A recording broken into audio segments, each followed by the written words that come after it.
everybody, and welcome back to my channel. Today I am bringing you my first ever layout in this new style that I'm hoping to achieve. I have two pictures of my son wearing these ridiculous animal heads from Kmart. And I wanted to document them in a way that was really like teenager-y and really outgoing to his personality, and like lots of color and lots of fun. I recently filmed a haul where I bought a whole lot of these really fun die cuts, and as soon as I saw them, I knew that they were going to be just perfect for a whole lot of summer pictures that I have for our family. So what I'm doing here is I'm going through and picking out pattern papers that will pretty much go with the photos. So I chose my traveler's notebook, has a pink kind of pattern paper, and so I chose this diamond blue and yellow and light blue, and it kind of picks out the colors from that journaling card that says be yourself, be real.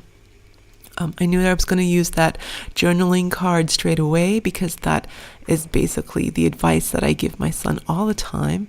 I am now going through the die cuts and I'm picking out those things that just speak to me. So what is the first thing that spoke to me? And this one, all up in my head, is brilliant. And actually, I am going to title this layout All Up in My Head. The cat's funny. The Converse is amazing because that's just teenager all over. And I've got these little hashtags that are also great.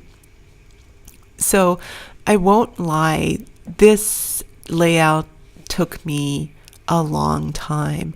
Stage, I have all my elements and I have my pattern papers, and it's now just a matter of getting everything down to how it's going to be at the very end. And that's actually quite hard to do if you don't have an idea in your head from the very beginning, which I didn't.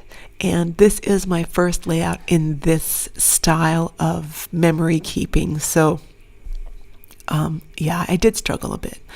So I thought on the right hand side there, I kind of liked how that looked, so I pulled it off to the side and added some washi.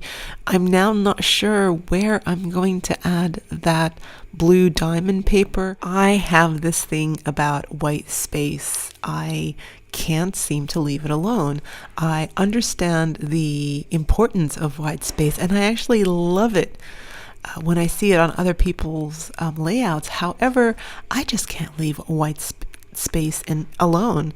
So I thought at first that I was going to have it on the right hand side because there was way too much white space, and then I thought no, that doesn't look there. So I tried cutting out those circles and putting them there along the washi tape, but you'll see that I take that away, and I didn't really like how that turned out. The formula is that when you like it, that's when it's right, and until you like it, it's not right. That's what I think. So I'm loving how those hashtags are coming to the right and left of the photos. So I know that that's really good, and I know for sure that All Up in My Head is going at the very top.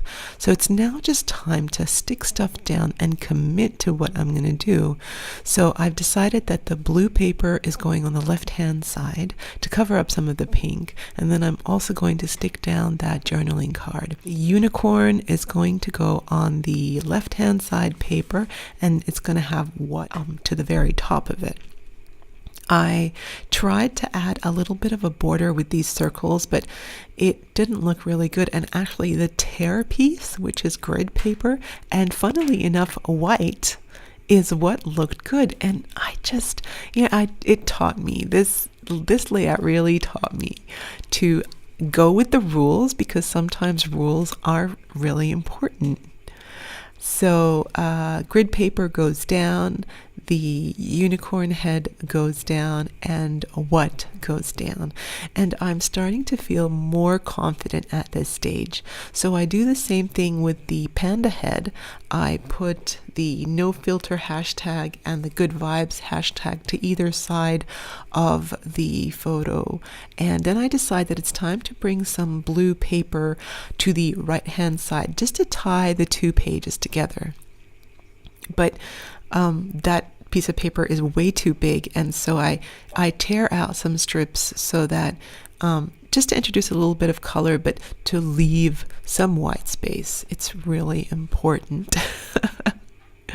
So trying again here to layer some paper behind the all up in my head, but I will take that away in a minute and make it even smaller. So I introduced this cat with the glasses. That's really cute. I know I wanted to have that there because it's just another big head in the layout. I love that I literally have no excuse, but to tell you the truth, that's what stuffed me up. As soon as I removed it off the layout, I had an easier time of bringing it all together. So I'm finding that there's way too much white space, and got some of my old journaling cards from Project Life. And look how perfect. I love this just lined journaling card. It's just perfect. And again, it's white, which means that I needed the white space, but just needed a little bit of something in the background, like some pattern. So I'm really loving this, and all of a sudden I kind of know what I'm doing at this stage. I see the way that my layout is heading, and I'm feeling much more confident. So I'm going to start sticking stuff down on this right hand side page. It starts with the bottom with my Converse. I layer it on top of the journaling card, and then it has the photo going on next, and then the header or the title of my page will go on next. I definitely didn't anticipate making something like this. This is very, very new for me. And what I actually see myself doing is this sort of memory keeping, however, more using my own stamps and my own like calligraphy and my own drawing to fill in my own story. So I think that this is a great start in that I've got these icons and embellishments and some die cuts to fill in or to teach me what I need to do. But soon I hope to go all calligraphy, all drawing, and then my pictures. So the XO is perfect because it covers just a little bit of the edges at the bottom of the journaling card there. And then I tried once again to put these circles, and this is where I realized I need to pull out my stamps.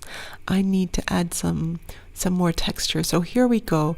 The stamp's going to go on that white space, so obliterates that white space, obliterates some of the white space at the bottom here, some of that white space there. When I showed this layout to my husband, he said, "Oh, where are my glasses? There's just too much going on here." So I will try to scale it down. See, I don't even know if this is my style. I mean, it must be my style if I produced it, but do I like it? I mean, I do like it. But will I always be doing this? I really don't know. It's just the beginning, and it will be interesting to see over the years how this turns out. I've just got one little spot to go there, that line, that edge of the blue paper, so I covered it up with some yellow washi, and then once again that line between the washi and the paper is upsetting me, so I add one more element, which is going to be this cute little strawberry coming up. Alrighty, so all that's left to do is just to date this layout. I put 2 dates down actually. The date that I actually took the photos, which is usually the date that I put down on photos, but I actually also added today's date because I wanted to just catalog my own process. And then I just added some journaling about the day and what I wanted to say to my son, who will eventually be, owning these. And here I am just trying to add more stuff, and I just need to leave it alone. It's nice. Empty space is good, even though it's not white space, right? So this is my journal, you guys. This is my layout for January. Thank you so much for joining me. I've got some pictures up for you now, and thank you for coming along on this memory keeping journey.